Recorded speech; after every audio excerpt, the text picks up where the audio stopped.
Kabsat, tara na po. Naiwan si Noel kasi hindi yan iskabetyo. Di sweet and sour na lang. Kain po, Kabsat. Gutom na. Ang paghinog nito yung maghihiwalay na sila yung mga ganito.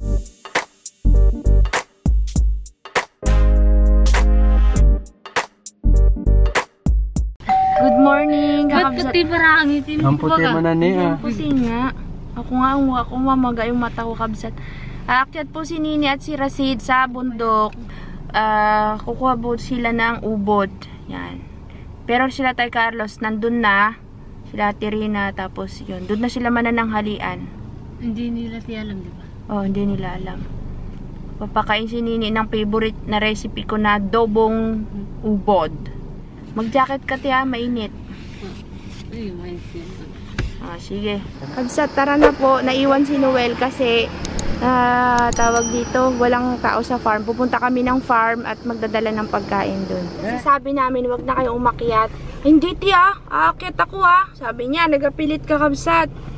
Di, sige, umakyat ka, kako, pag kayo inabutan ng ulan. Sabi namin, huwag ka nang tumuloy ni, masama ang panahon. Ayoko tiya, tuloy ako Gusto maglakwat sa bundok. Gusto magbundok. Hindi naman ako makakasama at mas mataas yun. Sabi ko, sige, kayo na lang nga dalawa ni Rasid. Ne! Yung gamot ni Ate Rina ha, para matuwa siya. Sige na. Ingat po kayo. Brownie out, Kabsat, nandito na tayo sa bahay. At meron akong mga nabiling ulam. Ulam natin for today's vlog.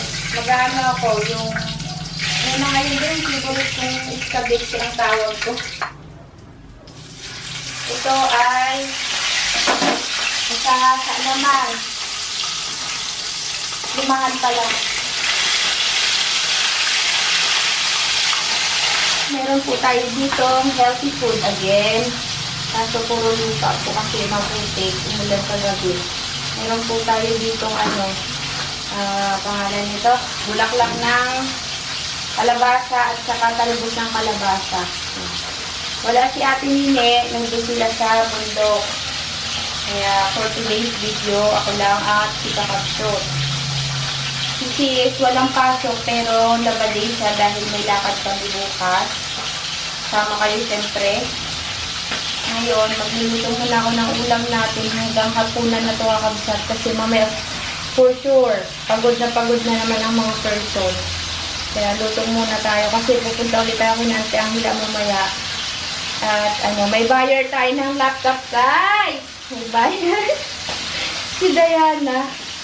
Buti na lang nabanggit niya rin na kailangan niya ng laptop. Ay, mayroon tako ako dito. Kaya dadaan tayo dun mamaya. Abangan nyo na lang, Kakabsat, yung vlog ni Maring Hine sa bundok. Isi-separate ko na lang po yung kanya para hindi magulo. So, tapusin ko muna to. Papakita ko sa inyo mamaya kung ano yung kinalabasan ng aking luto. Nga pala, Kakabsat, ito sa palengke mahal. Pero pag binili mo to sa mga talipapa, saka sa mga tiyanggi-tiyanggi dyan sa tabi ng kalsada, mas mura. So, 35 pesos po ito lahat. Kanina sa palengke, 25 pesos, parang 5 piraso, 6 na piraso lang yung laman ng supot. Ganito po pala, Kakabsat, ang way ko para balatan siya. Tanggalin yung mga budo-budo, kumbaga sa Ilocano, yung magaspang. Tapos tatanggalin mo yan pag ginugulay na. Ayan, tapos tatanggalin mo yon. Kasi daw sabi ni nanay mapait daw yun po. Ngayon, ito ang gagawin ko ay hahaluan ko ng hinimay na isda at yun na naman po ang aking ulam. Dahil kailangan pag na-check up tayo, may pagbabago sa ating sa ating result ng gamutan, samahan ng diet para maganda ang resulta ng ating check up next time. Si Kakabsot ay meron po siyang ginagawa sa loob kaya papasok na siya, wala tayong camera girl, Kakabsot lang. Mamaya yan, basang-basa na yung mukha ko. May likod Uy! Sana, Kakabsat, after ng 2 buwan ay magbago na yung akin side effect ng gamot na mawala na. Hilap. Bye-bye. See you later pag naluto. Wow, thank you. Ay, pineapple? Oo. Hindi pa ako makain ng kanin. Okay lang yan. Makain ako. Kabsat, Wow. alam niyo itong niluluto ko? Ito yung aking sariling recipe lang ito. Ang tawag ko dito ay escabeche. Escabeche na mayroong pinirito. Pero sarsyado ho yan. Tawag niya escabeche. Kamatis na medyo matamis. Sweet and sour. Sweet and sour fish. Oh, Pero walang luya. ilalagay ko na po yung isda. Sweet and sour na lang yan para hindi ka na magalit sa akin. Kasi nagtatalo kami palagi kakabsat. Hindi yan escabeche o di sweet and sour na lang.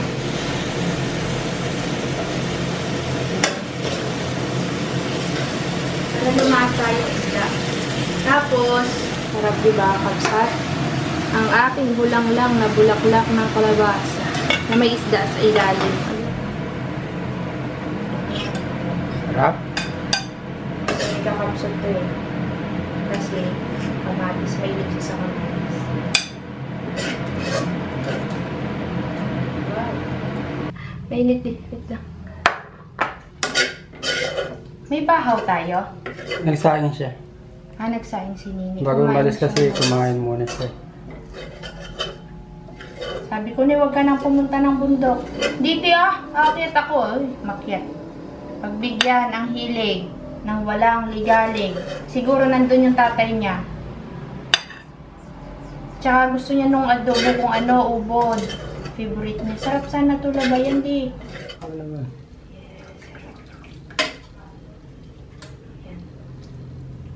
Dami pala ng sabaw ko. Parang hilaga ko lang yan, kabsat, kasi may pinirito naman. Kaya yan. Kain tayo. Inabraw sa sarili niya. Nandito na tayo ulit sa farm at nandito na sila Maring Nini at saka si Rasid. Mauna ko tong i-upload, kabsat. Abangan nyo na lang po yung kanilang vlog. At yan, bumili tayo ng merienda na favorito. Favorito ng boy. Yung fishball nila at saka lumpia. Buti na lang may tinda si ate kahit na holiday, walang pasok yung mga bata. Tuwan-tuwa sa yung yung tindahan. Paglabas niya, andun na ako, bueno mano, bagong luto. Pagod kayo, kuya? Pare, pagod ka, boy? Kabsat, abangan niyo po yung ginawa namin vlog sa pagkuha ng kubod. Parang hinang-hina to si Maring Nini. Di! Uti, pamatin yung utak. Ha, nakita namin si Trina sa isang bahay, sa unang bahay. Ah, Tapos, silang dalawa ni Rasid nauna doon sa bahay. nahuli ka? Sabi nila, "Andiyan yung Tagalog. Akala daw nila, kasama ka. Andiyan yung Tagalog. Grabe naman sila sa Tagalog talaga. Yung pala. Tapos, nagsilabasan silang lahat. Si Sino? Sister, si Matlini, kasawa niya. Ay, marami doon. Buti nagkasya yung ulam. Kala ko sila Ate Rina lang nandun. Tapos sabi nila, nung lumabas na ako, Oh, sabi nila, ikaw lang pala eh. oh, Kala ko nandito sila ate. oh. Nagsipasukan na. Nagtago. Oh. Ah, nung kahapon daw, si Oh. Tay Carlos, gusto daw, parang takam na maganda lang muna na magkain ng karne. Karne. Karne o kaya isda. Tapos, pagkakita daw niya sa, pumunta daw siya ng ng lambat. Mm. Nakita daw niya, akala niya daw, may lumilipad na ibon. Akala daw niya ibon. Yan pala panik. Nagalit siya, sabi niya, uy! Takam na ako sa ulam, tapos manigi pa yung nahuli. Buti nga dumating kayo. Mm. Nakakain naman daw ng isla. Binayaran mo tong ubod? Opo. Ah. Ano sabi? Nung una, ayaw niya sumama sa baba. Oh. Bakit Dalawa daw? na lang daw. Ito daw sa akin, ito daw kay Rasid. Ah. Bibilin ko daw. Tapos nung binigay ko yung pera, sumama siya. Siyempre, kabili ng kape yun. Ay, yung kape nagkasya. Ha? Puputi. Yung dala mong kape. Magmerienda na kayo, kuya. Tawagin mo si Noel. Si Ate Rina. May sakit siya. Binigay mo yung gamot? Sabi nga niya daw, salamat doon. Buti nagpadala pala ng gamot. Saktong-sakto pala ni yung pagpunta doon, no? Nag-inom agad siya ng gamot pagdating mo? Yung kumain kami, pagkatapos ng kumain. O, inom na siya ng gamot. Ayos, ah. O, kain na, boy. Dali na. Kain po, Kabsat. Gutom na. Gulay yan. Kung pwede daw ito dito. Pwede tikman mo. Kung magustuhan mo ng panlasa mo, pwede yan. Anong lasa ng lumpia? Busog pa kasi ako, kabsat. Yun, may itlog si kakabsut. Ano yan, de la buyo? Ay, Jocelyn. Abo, ang galing ni Jocelyn mang itlog. Kabsat, Jocelyn ang pinangalan namin kasi galing kay Jocelyn. Yung kundong niya, para siyang si para siyang si Muji. No, napawi na ang gutom mo. Ano meron sa taas? Ano? No, invite ako, hindi ako makapunta doon ay. Gusto yung ano? Gusto yung palay natin doon Buntis. Buntis na yung palay. Pinakita mo? May buging na. Wala si Pablito doon? Yung iba may bunga na. May laman na. Hindi sabay-sabay. Pero hindi yung Si tatay mo nandoon sa kaingin niya. Magaling na daw si nanay mo? Iwan puti, parang hindi pa. Hindi pa. Magka-camping po kami, kakabsat. Nire-ready ko yung tent natin. Lalabang ko muna kasi matagal na tambak yan. Tignan namin kung walang sira. Dalawa kasi ito ay nandun sa isa yung isa na kay Rasid. Yan, dyan sa gitna. Tingnan ko nga. Sige nga, subukan na natin yung loob. Kasi matagal tong ginagamit eh. Ha?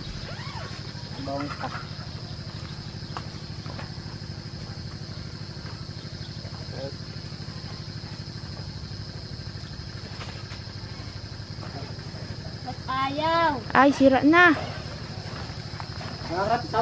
Yun. May buhangin. Yung parang nagdagat pa tayo niyan dati ni. Yung kaya tipa. Mabaho daw. Ang baho, Tig. Ikaw nga. Wait lang.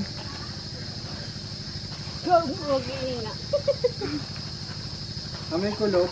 Oo, nakulog. Kakabsa, titiklopin na namin. Lalabhan muna namin ni Nini. Malagkit, no? Parang ano pa rin yung sa dagat. Kaya mo, te? Ako na. Kaya mo?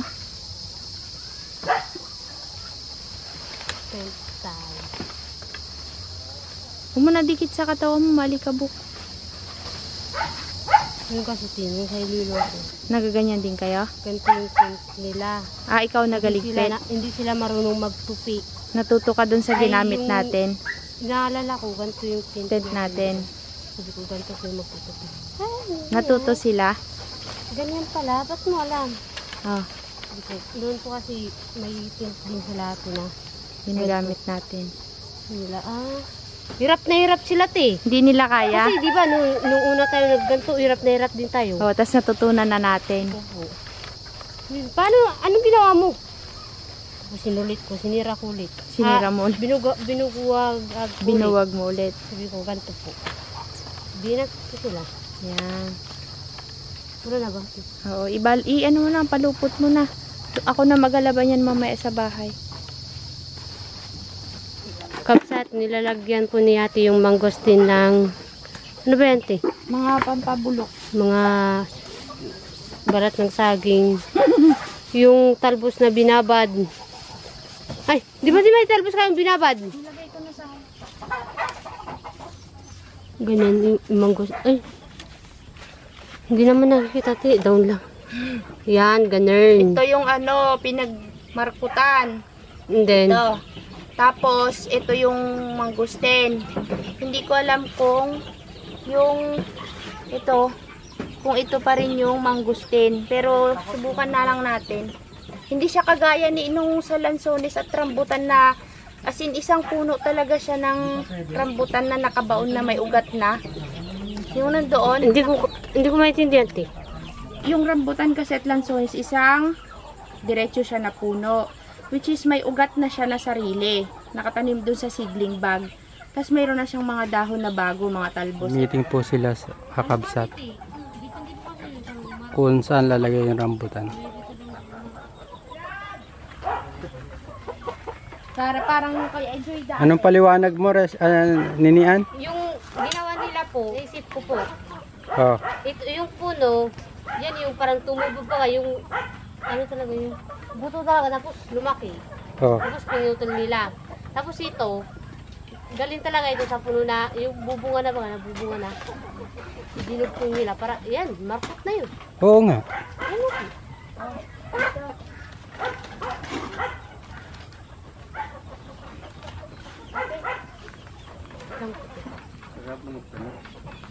Pre, namero. Ito daw. Ito.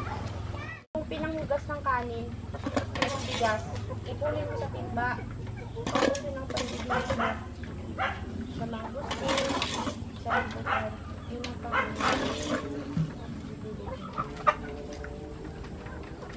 Yan, dyan na siya.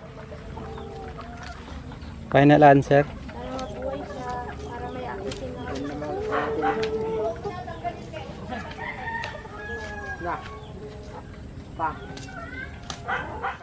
Saan galing yan labuyo mo? Kay Matino daw. Kay Matino. Binigay na sa akin. Binigay na sa'yo? Ayan, ang ganyan yung itsura dun eh. Ito nasa baba. Kakabsat, ito na yung atis. Ay, sorry, blurred. Kakabsat, ito na yung atis. Alam ko sa ang paghinog nito yung maghihiwalay na sila yung mga ganito. Nagbibitak. Hindi pa eh. Di ba? Hindi Ganyan pa. kasi yung nangyayari dun sa kinuha natin. Hindi pa Tapos pwede. Hindi pa yan. Tikit-tikit pa yung ano niya. Oo, hindi pa yan. Nakadikit pa yan oh. Hindi pa. Vision na po. Hindi na siya nilanggam, kabsat. Inisprehan ko na. Pati yung mga sanga-sanga. Yan. Oops. Let's go. Balik. Makakain na ako ng atis. Akala daw ni Nini makakakain na siya ng atis. Mission abort ulit, ne? Ha? Mission abort. Ano po yun? Hintayin natin na mas maganda yung maging hinog niya. Kaso nga, nangangitim nga talaga siya, Tiyo. Uy, gumanda ka. Malapit na yan. Talaga. Guys, ako sa gulayan. Maraming salamat kakabsat sa panonood. Sana nag-enjoy kayo sa aming vlog ngayon. Abangan po natin yung vlog ni Nini at ni Rasid sa bundok. At yun. See you po sa sunod na vlog. Good night! Kapsa.